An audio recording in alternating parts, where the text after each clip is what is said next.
Caros amigos e amigas, sejam bem-vindos a mais um episódio de Alex Crypto.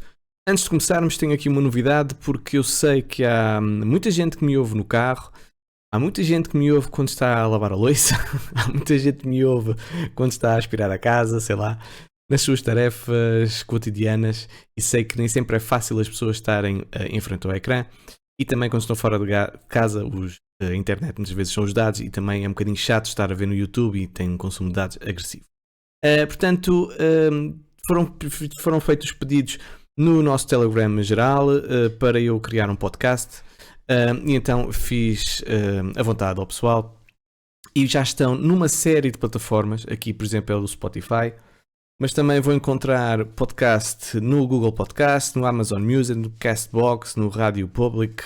Portanto, aqui há uma série de opções que neste momento vocês podem ter para me ouvir sem ser ver a imagem. O que para mim é um bocadinho complicado, porque eu, ao falar numa imagem, muitas vezes eu digo, olha ali para o preço, olha para ali, vocês não estão a ouvir nada, e que torna-se um bocadinho difícil. Mas eu vou fazer um esforço, vou mesmo fazer um esforço, e permitam-me umas falhas iniciais, pelo menos até me habituar, para tentar explicar isto mais em modo rádio e não tanto em modo visual, e tentar agregar o melhor dos dois mundos, está bem? Portanto, se quiseres acompanhar-me aqui no Spotify ou outras plataformas, pronto, já que usas as plataformas, basta procurares o meu nome e vais-me encontrar, está bem? Pronto, vamos então falar sobre as notícias. E temos aqui um problema que é relacionado com o aumento da taxa de juros. Há muita gente que aponta que pode ser um catalisador para a queda do mercado cripto e, obviamente, mercado tradicional, mas esta opinião não é unânime. Há pessoas claramente que estão a apontar que a subida da taxa de juros tem que estar pelo menos acima de 2%, e mesmo assim, com uma inflação, se calhar de 2 dígitos, 2%, não sei se vai ser suficiente, mas que esse efeito poderá trazer um efeito prejudicial para todo o mercado, nomeadamente as criptomoedas. Mas temos aqui a opinião de um senhor que se chama Mohamed El-Erian, que é um economista, pelo visto, muito conhecido lá para os lados das Américas, que é presidente do Queen's College. Então ele tem a seguinte opinião. Segundo ele, as medidas do Fed foram anunciadas tarde demais e não terão o efeito esperado. No caso da Bitcoin e do ouro, podem até contribuir para a valorização desses ativos, ou seja, na ideia de que funcionem como moedas e de compensação, como uma reserva de valor. Então as pessoas retirem o dinheiro da moeda, digamos assim, tradicional e depositem em Bitcoin, em ouro, prata, Ethereum e se calhar outros metais preciosos também. Ele também diz que, depois de ter sido perguntado o que é que vai acontecer às criptomoedas se o ouro e o Fed levar as suas políticas adiante, contrariando a opinião geral, ele acredita que ambos vão subir de valor. Na visão de El-Erian, a inflação virou um fator presente e não é transitória como o Fed afirmou no passado. Em segundo lugar, as altas taxas de juros são muito fracas. O primeiro aumento foi de apenas 0,25%, ao passo que a inflação está em 8,5%. Ele, segundo o El-Erian, alerta que o Fed não pode fazer aumentos muito significativos na taxa de juros, porque corre o risco, obviamente, de colapsar a economia e depois temos o desemprego aumentar, temos o limiar a quantidade de pessoas a entrar na pobreza. E ainda hoje ouvi na rádio que 250 milhões de pessoas que já podem entrar agora, podem passar abaixo do limiar da pobreza. Portanto, são situações muito complicadas neste momento que nós estamos a viver, independentemente dos mercados financeiros e daquilo que nós costumamos fazer e do dinheiro que se ganha nisto. A realidade é que o ideal era não estarmos perante estes cenários e vai haver muita gente a sofrer, que vai ser muito chato. E eu, por exemplo, como vocês sabem, sou professor, eu noto logo isto com quantidade de alunos que pedem apoio social e que anteriormente não pediam. Portanto, sempre já estamos no início de uma coisa extremamente grave. Esperemos que não aconteça nada de tão grave assim, mas vamos aguardar. Mas ele também, atenção, aqui o El-Erian também foi questionado sobre os temores do que estas políticas derrubem o preço das criptomoedas. Ele aqui já tenta dar uma no cravo, outra na ferradura. Portanto, ele diz, há uma razão para isso. Ao contrário do ouro, as criptomoedas se beneficiaram enormemente de todas as injeções de liquidez. Ao mesmo tempo, elas vão ser vistas como importantes ativos de diversificação. Então há uma guerra entre o reconhecimento da liquidez que está a sair do sistema que está a sair de todo o sistema, e a atratividade como a diversificação. Até agora é o elemento de liquidez que está a ganhar. Portanto, vamos ver o que é que vai acontecer e vamos ver então se de facto vamos ter razão naquilo que apontamos, que o mercado das criptomoedas, especialmente a Bitcoin, vai reagir de uma forma positiva. Aliás, ela nasceu exatamente para estes momentos difíceis, mas pronto. Outra notícia, Sandbox, já acho que no último episódio tinha falado sobre ela. Portanto, Sandbox quer arrecadar 400 milhões de dólares e alcançar uma avaliação de 4 bilhões. Portanto, ainda ontem no episódio que fiz sobre uma proposta de portfólio, em que eu coloquei cerca de 15%, acho que foi 15%, em moedas de metaverso e gaming, Sandbox veio-me logo à cabeça. E para vocês perceberem um bocadinho o que é que está a passar, portanto, esta startup desculpem, o relatório divulgado pela Bloomberg, a startup do metaverso da Sandbox está a planear levantar cerca de 400 milhões de dólares numa nova rodada de financiamento. A avaliação pós-aumento de capital deve colocar a empresa responsável pelo token Sun com uma avaliação superior a 4 bilhões. A Sandbox fechou anteriormente desculpem lá o termo brasileiro, mas pronto, uma rodada de financiamento de cerca de 93 milhões em novembro de 2021, e entre os investidores estava presente o gigante de investimentos japonês, a SoftBank. Na altura, a empresa disse que uma nova injeção de dinheiro foi destinada a desenvolver ainda mais a sua infraestrutura de metaverso e expandir a sua oferta além do mundo dos jogos da blockchain. Portanto, este Sandbox e o seu jogo, digamos assim, teve um aumento significativo de adesões, que conquistou mais de 400 milhões de downloads, e em março de 2022, por exemplo, a gigante do setor bancário, HSBC, adquiriu um terreno virtual na Sandbox, bem como outras marcas como a Adidas, o Carrefour, a Warner Music, também compraram lá terrenos. Portanto, isto eu já disse que é uma tendência muito forte que vai acontecer nos próximos anos. Independentemente daquilo que vai acontecer nos mercados tradicionais e criptomoedas, eu acho que tudo o que é metaverso vai ter uma tendência gradual de subida, apesar das oscilações momentâneas, porque há um interesse muito grande por isto, por aquilo que eu também já estive a explicar no episódio anterior. E agora uma notícia muito, muito boa.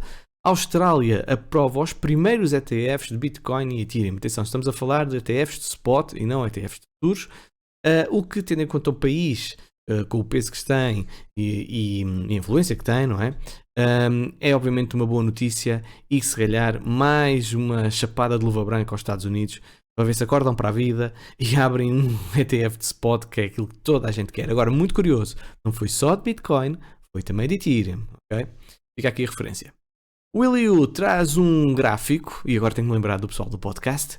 Portanto, aqui neste gráfico nós temos duas linhas, uma azul que é a linha do preço, e uma vermelha que está neste momento em mínimos históricos. E isto basicamente está relacionado com um oscilador de liquidity supply. E quando nós temos este indicador tão em baixo, reparem no passado o que aconteceu, nós tivemos um pump quando ela passou para aí dos 40 aos 69 mil, ok? E normalmente quando andamos cá em baixo, mesmo numa zona aqui cor-de-rosa mais escuro, como vocês estão a ver, por norma significa o fundo de um preço ou de uma possível inversão para uma subida de preço, ok? Portanto, isto eu não estou a dizer que vai acontecer ou não vai acontecer, eu estou a dizer aquilo que estou a ver, ok? Outro indicador, ou pelo menos este é mais preocupante, e é sempre bom mostrar os dois lados, que é para as pessoas não ficarem apenas com uma ideia, ok, isto vai ser tudo certinho, é garantido e basta para lá dinheiro e vai tudo correr bem. Não, aqui neste gráfico o que vocês podem ver, temos obviamente o preço da Bitcoin e temos a entrada portanto o flow, entrada e saída de moradas de Bitcoin. E aquilo que este senhor, o Yasu, está a escrever é: desde 1 de abril de 2022, a contagem de endereços de entradas e saídas nas exchanges vem diminuindo a uma taxa brutal. O que é preocupante é que o preço da Bitcoin está altamente correlacionado com as atividades. E neste gráfico vocês podem ver isso. E quem não está a ver, aquilo que vos posso dizer é que quando o número de moradas cai de uma forma abrupta, coincide exatamente, por exemplo, com a queda da BTC dos 60 mil aos 30 mil. E neste momento nós tivemos, nos últimos dias, uma queda brutal da quantidade de moradas aqui através deste inflow, digamos assim, E então a previsão é que possível queda poderemos estar perante os próximos dias, semanas. Tá.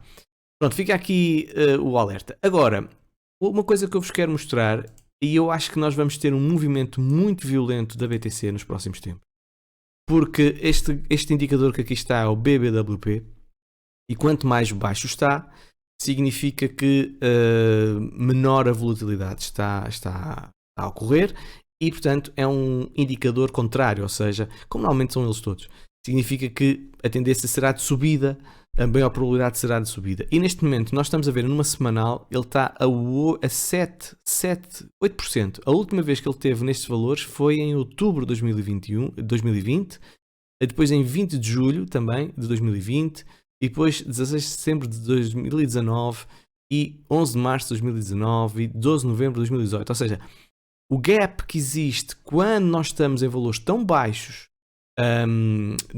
da volatilidade aqui do BBWP é bastante significativo. Então, se eu mudar isto para a mensal, reparem bem, é a segunda vez na história, desde que este indicador existe desde 2014, é a segunda vez na história que nós estamos em valores a rondar os 16%. E a última vez que isso aconteceu, reparem, foi em julho, setembro, abril, maio, junho, julho, agosto, setembro de 2020. Estamos a ver numa perspectiva mensal, ou seja, isto não vai rodar já amanhã. Mas aquilo que nos quer dizer é que os próximos meses pode ser de facto o fundo de uma acalmia, digamos assim, no preço, uma certa lateralização, mas depois vamos ter uma explosão do preço que pode demorar alguns meses, como vocês podem ver aqui. A título de gráfico, reparem bem, quando nós estivemos cá em baixo, o preço da BTC rondou foi a 1 de fevereiro, mais ou menos, esteve nos 9.000, depois teve um crash do Covid, mas isto é uma coisa tão rápida que na mensal é apenas um raio, portanto, basicamente é eliminado. E depois, reparem, andou aqui entre os 9.000, eu vou só contar o corpo das velas, 6.000 e depois ali 11.000. Portanto, não houve assim, obviamente que é uma diferença grande, não é? Mas basta olhar para aqui para o gráfico, vocês veem uma tendência claramente de lateralização, com uma oscilação sim do Black Swan, mas uma tendência clara de lateralização. E aquilo que nós estamos a ver é exatamente, se calhar, uma lateralização que podemos ter nos próximos tempos, até ela começar a curvar e então depois disparar, ou para cima ou para baixo. Atenção que este indicador não é um indicador de tendência, é apenas um indicador de volatilidade. E agora permitam-me aqui mudar dos indicadores, que eu quero vos mostrar uma coisa. Pronto, nós podemos estar agora perante um cenário de repetição, do que aconteceu. E agora vou pôr os óculos bullish, ok? Está bem? De repetição do que aconteceu na semana de 27 de setembro de 2021. Nós tivemos aqui claramente uma engulfing candle, depois de uma correção desde 6 de setembro do preço de 52 a 39.000. Reparem bem, Santinho, aqui cadela. Reparem bem que tivemos um cross negativo do Stochastic RSI. O CCI não cruzou a negativo e o RSI veio fazer um bounce na sua linha média. Aquilo que nós podemos ver também é que é raro, reparem bem o Stochastic RSI, é muito raro ver um movimento de descida em que há um bounce a meio ou um movimento de subida em que há um bounce a meio. A última vez que a Bitcoin fez isto, e reparem, nós estamos exatamente no valor de 54, o bounce começou nos 58, 59, portanto estamos mais ou menos nessa zona. A última vez que isto aconteceu foi em setembro de 2021. Mas anterior a isso, foi só em julho de 2020. Portanto, reparem bem a diferença, o quanto é raro este tipo de acontecimentos ocorrer. Portanto, e se isto acontecer, e se para isto acontecer nós temos que ter no final da semana, e eu digo no final da semana porque esta semana, por exemplo, começou com a BTC abaixo dos 39.000, nós precisamos ter uma engulfing candle tal como tivemos em 27 de setembro de 2021, precisamos de passar acima da moving average de 8 períodos, e para depois este Stochastic RSI começar a virar. Agora, está-me a preocupar um pouco, e aqui agora permitam-me, vou virar para a diária. Está-me a preocupar um pouco aquilo que está a acontecer com o volume. Reparem, o volume tem vindo a cair, como vocês estão a ver aqui. Estes corpos destas velas são, efetivamente, não são muito simpáticos. E olhando aqui para esta vela diária, eu sei que são 4h44 da tarde, portanto isto ainda pode demorar muito tempo. Aquilo que eu estou a ver neste momento é uma clara vela de rejeição na diária que está a acontecer. Portanto, se ter algum cuidado, reparem, é exatamente na resistência aqui da zona dos 42.300 que foi suporte, ou pelo menos foi quando ela fez aqui uma bear flag. Reparem, foi onde foi resistência a 19 de março de 2022, exatamente nessa zona. Portanto, e aquilo que nós podemos estar a ver também é uma possível bear flag, ok? É informação e assim como eu estou a desenhar. Ou seja, a queda do preço desde os 46 até à zona dos 41 e agora esta pequena subida fazer uma bear flag e obviamente ignoramos aqui este raio que não serve para nada. Mais uma vez digo, linha vermelha para mim é crítica para a BTC e vamos ver se este canal ascende, se esta mega bear flag não ocorre. Para terminar apenas, Ethereum está muito semelhante, aliás, nova bear flag, portanto ela fez uma bear flag aqui mais ou menos em abril, quando o preço caiu dos 3.500, fez um bounce nos 3.100 e subiu até à zona dos 3.300 e depois queda agressiva novamente. E aqui na semanal aquilo que nós podemos ver também é que esta linha azul é uma linha também bastante importante para a BTC. A linha azul está nos 3.053 dólares e era importante o preço, apesar de uma possível bear flag, é muito importante o preço fechar acima dessa linha azul e fechar acima da moving average também de 8 períodos.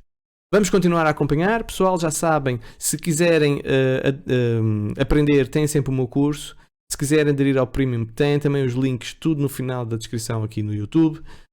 E pronto, se estão no podcast, espero que tenham gostado. Eu tive algum cuidado a explicar um bocadinho melhor. Portanto, deixem também os comentários também. Se não for no podcast, que eu não sei se está para comentar, pelo menos no YouTube. Beijinhos e abraços e vemos no próximo episódio.